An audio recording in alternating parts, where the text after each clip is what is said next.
tan actual sobre la ley que se acaba de aprobar en referencia a la eutanasia.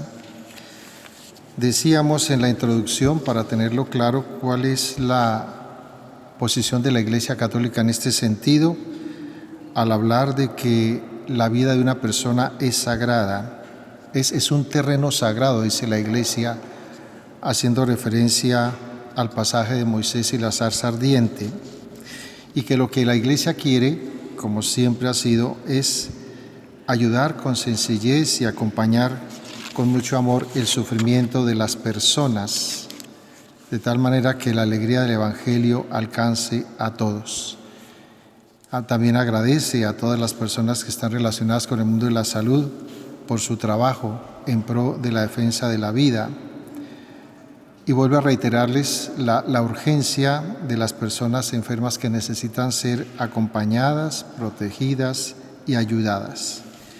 Y luego el magisterio de la Iglesia, la voz de los papas y de los entes responsables en el magisterio de la Iglesia que nos han hablado sobre la defensa de la vida desde su concepción hasta su muerte natural. Pero también hay organismos internacionales que han hablado sobre el respeto de la vida, como el cuidado de las personas enfermas representa una parte muy seria para asumir con responsabilidad ese don divino que Dios nos ha dado. Incluso en algunas reuniones interreligiosas se ha hablado de ese respeto a la vida. También la Asociación Médica Mundial se ha pronunciado contra la eutanasia, no a favor de ella, precisamente diciéndole a los profesionales de la salud que uno de los fines que ellos tienen es defender la vida en cualquier circunstancia. Vamos a hablar hoy sobre el debate social que se presenta alrededor de la eutanasia, el suicidio asistido y la muerte digna. Porque nosotros hacemos parte de ese debate, no lo olvidemos. Y tenemos, en el buen sentido de la palabra, que tomar partido. Es decir, tener claridad de ideas para poder argumentarle a tantas personas que incluso siendo católicas están a favor de la eutanasia. La eutanasia y el suicidio asistido son objeto de mucha controversia en los tiempos que vivimos y sobre todo se hace mucha propaganda a su favor. Y se plantea no como una cuestión médica, que es lo más grave, sino una cuestión ideológica. Hoy hablamos de muchas ideologías malsanas, que de hecho por principio las ideologías tienen eso. Y sobre todo la visión antropológica que tienen del ser humano, de la persona, ¿no? Que es una visión totalmente desviada de la que debiera ser. De tal manera que no se le va a encontrar un debido sentido al sufrimiento humano, si es una mirada que no corresponde a la realidad. Es la concepción que se tiene hoy del ser humano y todas las implicaciones familiares, sociales y hasta políticas que tiene que ver con eso, incluida la misma libertad. Ahí entra el concepto de libertad humana, hasta dónde llega la libertad de cada uno. ¿Cuáles son los aspectos que se promueven en esta campaña favorable a la eutanasia y al suicidio asistido? Los que quieren, ¿no?, que se realice. Lo primero es que ellos colocan como un caso límite la enfermedad terminal de una persona. Entonces se quiere mirar como si fuera una situación tan dramática que la única solución que hay es la muerte, ¿no? Y sobre todo se coloca en el ámbito publicitario, que es lo que hemos visto nosotros en los medios, ¿no? Cómo a una persona, a una, no muchas, sino a una, se le coloca pues como el prototipo de la persona que está en un caso límite y que necesita ser pues solucionada su situación, y que no hay otra solución sino precisamente la eutanasia. De tal manera que se reduce pues todo lo que tiene que ver con esas realidades, ¿no? Entonces, si una persona llega a una situación límite, cualquiera sea, la solución es matarlo, la eutanasia. Pero también nos enfrentamos al lado de esto al manejo lingüístico. lo que se llaman los eufemismos ideológicos y semánticos. Hay que tener mucho cuidado porque en el manejo del lenguaje también nos quieren envolver y confundir.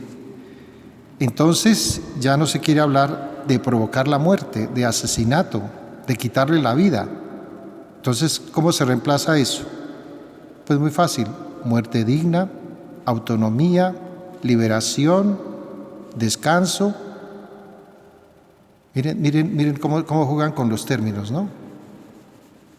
Entonces no es muerte, no, ni más faltaba, no, sencillamente es un descanso que le vamos a brindar. No, hay que tener cuidado también con la terminología que se usa, porque a veces es muy engañosa. Y también se quiere, junto a esto, presentar a los defensores de la vida como retrógrados, intransigentes, como personas que no tienen en cuenta el dolor, que son contrarios a la libertad individual, al progresismo. Esa palabra hoy que tanto daño hacen. Los progresismos en todo orden tienen su mal concepto. De tal manera que se evita un diálogo tranquilo, sosegado, responsable alrededor de los que están a favor y en contra, ¿no? A veces ni siquiera se permite el diálogo en este sentido, ¿no? Sencillamente se colocan las posturas radicales y ya. Otro elemento, y tal vez el que más al que más recurren ellos, es al colocarlo como una cuestión religiosa. Entonces, como que la Iglesia es la única, aunque hay otras entidades, pero se coloca como la idea de que la Iglesia es la única que se contrapone a eso. Entonces, en esas sociedades modernas que se dice que son pluralistas, que son diversas, entonces la Iglesia no puede, ni debe, ni tiene ninguna injerencia para imponer sus opiniones.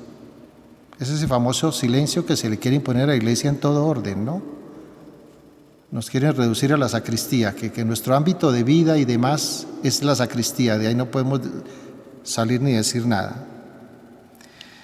Y también como complemento de estas estrategias, que se quiere presentar como una cosa urgente, es decir, como una demanda colectiva. Hay un gran número de personas en la sociedad que están demandando ya que se imponga la eutanasia.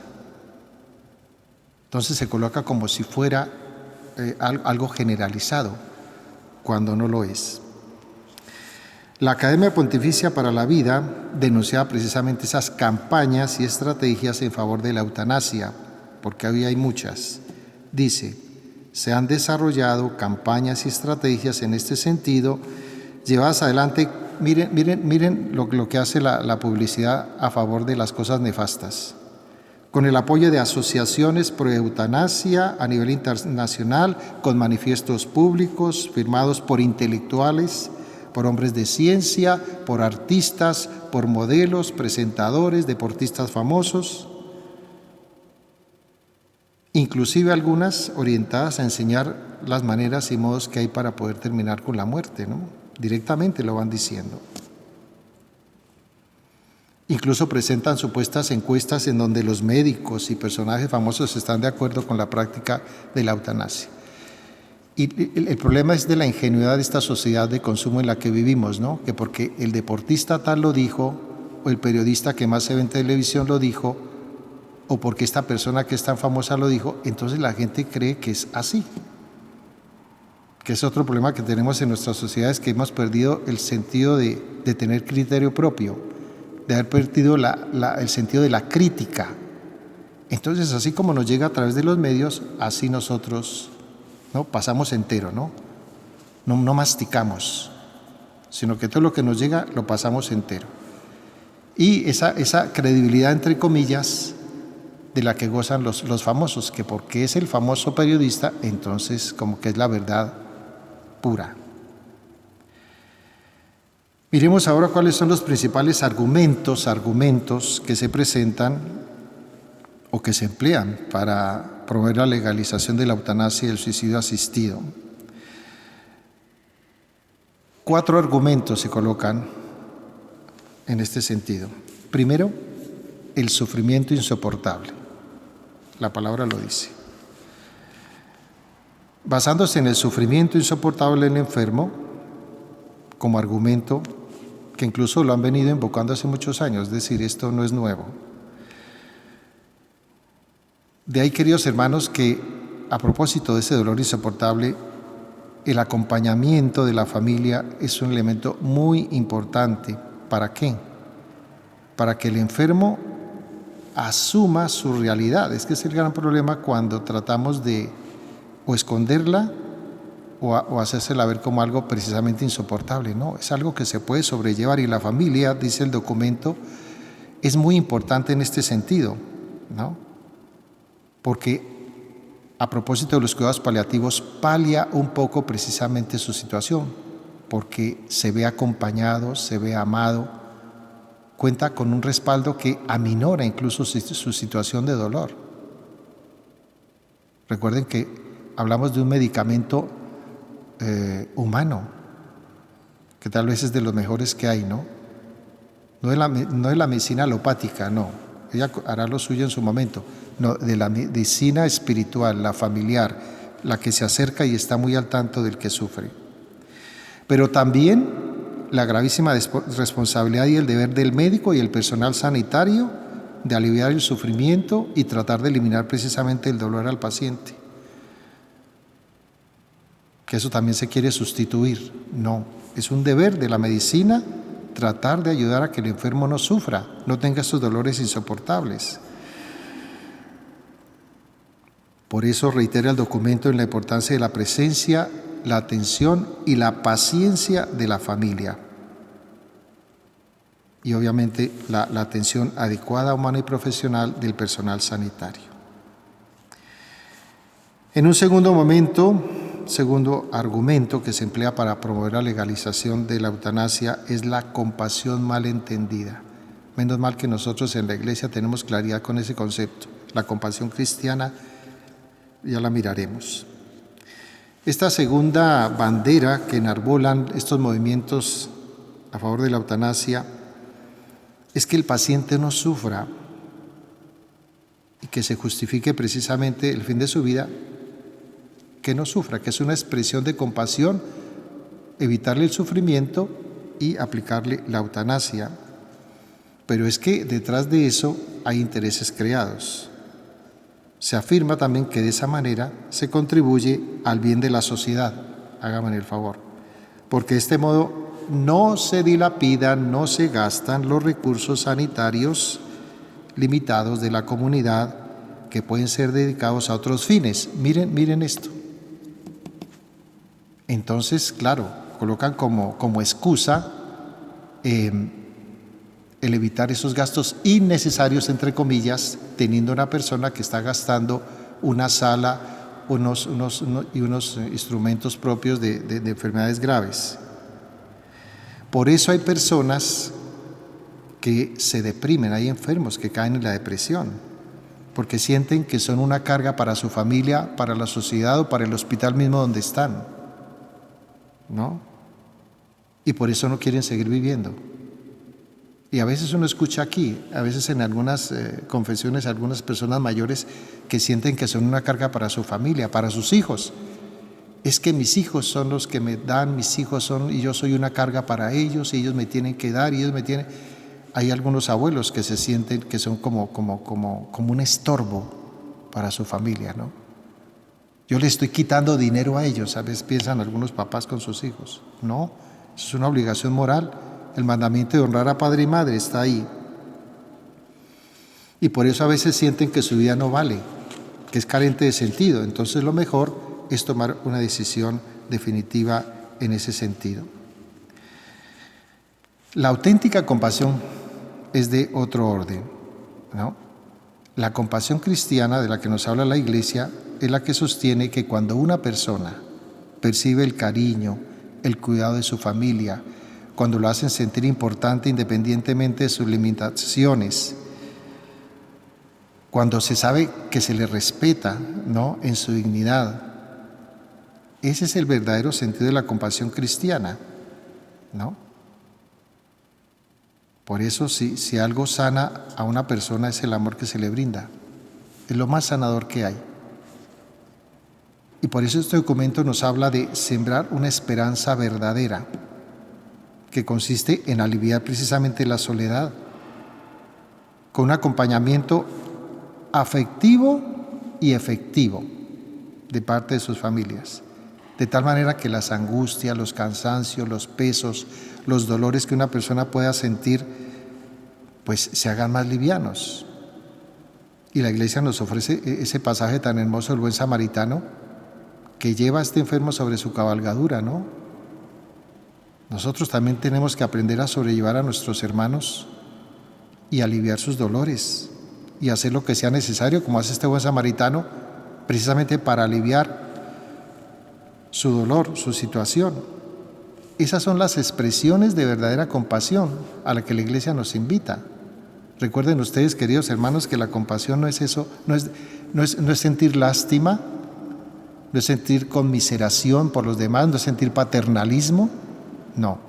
Recuerden que es precisamente un amor que se manifiesta, un amor que se hace presente, un amor que se expresa con una cantidad de actitudes y comportamientos cercanos a la persona que sufre. Un tercer argumento, bueno, la muerte digna. La muerte digna. Este tercer argumento que nos habla de eso,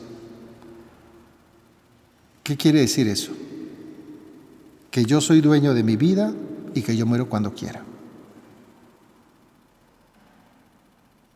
No, hay que tener cuidado con eso, porque ahí entra precisamente el concepto de libertad. El concepto de libertad, y hay que mirar hasta dónde un enfermo es consciente precisamente de su realidad, ¿no? Para hablar de ello. Y este concepto de libertad está muy relacionado con la calidad de vida, con la calidad divina. Por eso no podemos pensar que la calidad de vida es lo único que acompaña a una persona en su momento. Se nos olvida que la dignidad de la persona es lo primero y la calidad de vida después. Pero no podemos determinar la dignidad de una persona por la calidad de vida, porque a veces también se confunde en ese juego de palabras. Porque según este criterio, si la calidad de vida es pobre en las circunstancias en donde el paciente vive, entonces lo más lógico es que matarlo. No. La vida vale por sí misma, no por la calidad de vida que pueda tener. Hay que tener cuidado con eso, ¿no? Porque si eso fuera así, entonces ¿con qué se mide la calidad de vida de una persona? ¿Por lo que tiene? ¿Por lo que es? ¿Por lo que ha hecho? No. La vida de una persona vale por sí misma, por su dignidad propia, por lo que ella es, independientemente de lo que lo rodea en sus bienes materiales. Por eso hay que tener cuidado, queridos hermanos, con el concepto de libertad, ¿no? Que puede pasar a lo otro que no corresponde a manejarlo de una manera que sea contraria. El cuarto concepto de autonomía absoluta, que está muy relacionado con el anterior, ¿no? La autonomía del paciente concebida como un absoluto. Recordemos que lo único absoluto que nosotros tenemos es Dios. Todo lo demás es relativo. Lo único absoluto que nosotros tenemos es Dios. Y por eso la autonomía del paciente, ¿no? O sea que el paciente no puede decidir por sí solo, ¿no? Ese es otro concepto que se quiere tener hoy, que remite a una concepción de la libertad en donde la autonomía incluso se traslada hasta el final de la vida humana, y sobre todo que aquí se desvincula sobre la verdad y el bien de la persona, sobre la verdad y el bien de la persona, ¿no? La autonomía es un elemento fundamental de la persona humana, como la libertad, que se va perfeccionando a lo largo de nuestra vida. Pero concebir la dignidad de la persona únicamente sobre la propia autonomía es muy delicado. Porque entonces, ¿qué haríamos nosotros en el caso de los niños que todavía no son autónomos, no pueden decidir por sí mismos? Entonces, ahí tenemos un ejemplo del cuidado que debemos de tener sobre esa autonomía, que no la tenemos plenamente y que tiene que ser consultada en muchas ocasiones y que yo no puedo decidir por mí mismo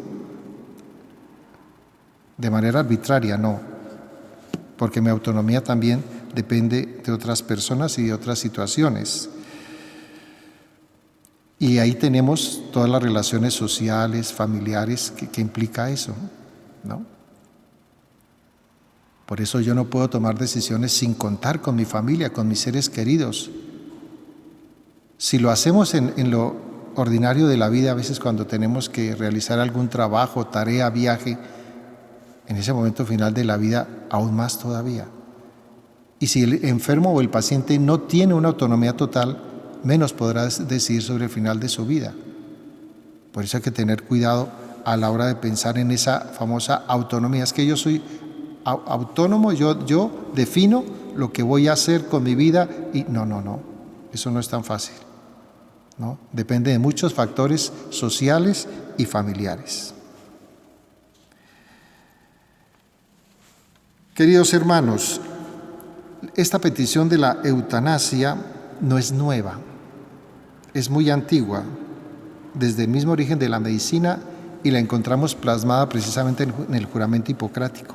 En el juramento está que no se le va a quitar la vida a nadie, por el contrario, el médico hace un juramento de una defensa total y absoluta de sus pacientes y que no utilizará ningún medio que no sea el adecuado para precisamente asistir a sus enfermos.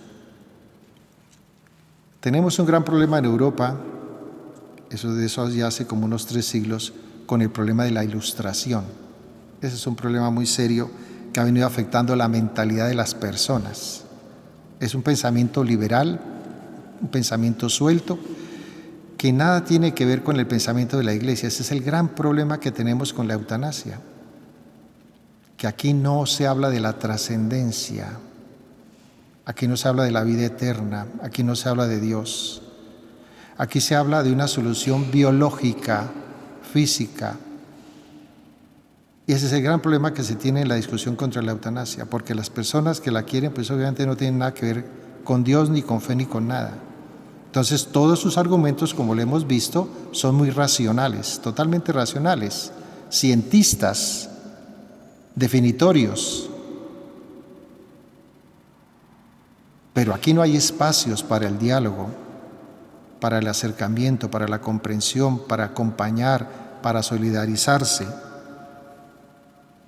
Ese es el gran problema que tenemos con la ilustración que nos ha venido acompañando hace, imagínense, 3 siglos. Y aquí España sí que ha sufrido con eso, porque lo han venido cargando aquí en Francia. Ha sido una carga pesada en estos 3 siglos lo que ha tenido que vivir España con ese problema. Podemos hablar de que la eutanasia es un signo de una sociedad civilizada, de una sociedad madura y responsable, pues lastimosamente tenemos que decir que es totalmente lo contrario.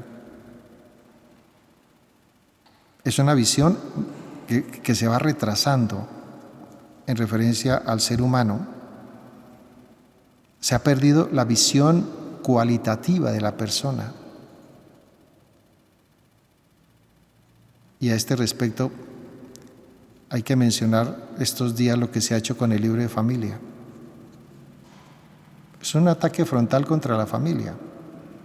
Quieren hacer desaparecer la familia, el concepto de familia.